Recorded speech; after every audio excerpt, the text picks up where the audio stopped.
আমাদের ছাদ বাগানের বরবড়ই গাছ, এটাকে স্টার গুজবেরি বলে। তো অনেক ধরেছিল মাশাআল্লাহ। গাছটাতে প্রথম বছর ফুল আসছিল কিন্তু ফলগুলা টিকেনি। তো দ্বিতীয় বছর দেখেন কত ফল ধরেছে মাশাআল্লাহ, অনেক ফল। বাতাস, অনেক রোদ চারপাশে, কিন্তু বাতাসটার কারণে গাছের নিচে ভালোই লাগছে। দেখতে পাচ্ছেন মাশাআল্লাহ কত ফল, আর অনেক পাড়া হয়েছে। তো এই গাছটা আমার এই ফলটা আসলে অনেকেরই প্রিয়।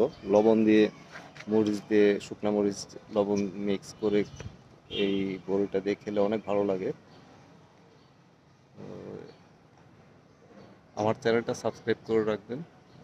আমি আমার এই ছাদ বাগানের নতুন নতুন ভিডিও দিব। আরও অনেক গাছ আছে, দেখেন এখানে এই যে মিয়াজাকি গাছ আছে। আমগুলা ঢেকে রাখা হয়েছে, পাখি ফেলে দেয় এই জন্য।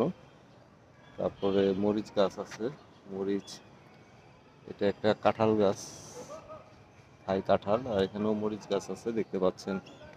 এটা হচ্ছে খেজুর গাছ, এখানে আম্রপালি গাছ আছে একটা। এরকম অনেক গাছ আছে। জামরুল গাছ, জামরুল গাছে জামরুল আসতেছে এবার। আসলে পানি একটু কম দেওয়ার কারণে ফলগুলো ঝরে গেছে, অনেক ফুল আসছিল। এটা হচ্ছে কাগজি লেবু গাছ, এটা সৌদি আরব থেকে আনা বীজ থেকে তুলসী গাছ হয়েছে।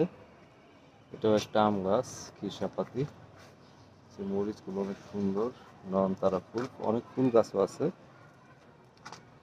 এই যে এটা হচ্ছে আতা ফল গাছ, এই যে মরিচ পেকে গেছে দেখতে পাচ্ছেন। তো এরকম আরো অনেক গাছ আছে। এখানে দেখেন একটা লেবু গাছ, মাশাআল্লাহ কত লেবু ধরেছে। এখান থেকে দেখেন এই যে আরো অনেক লেবু।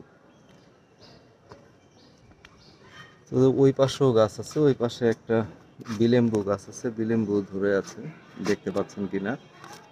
তো এখানে দেখেন কত সুন্দর ফুল।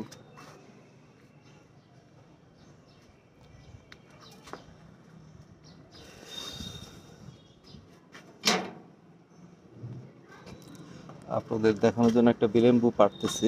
বিলেম্বু গাছের বিলেম্বু, এটা ডালের সাথে টক হিসেবে দেয়, কামরাঙার মতো টেস্ট কিছুটা।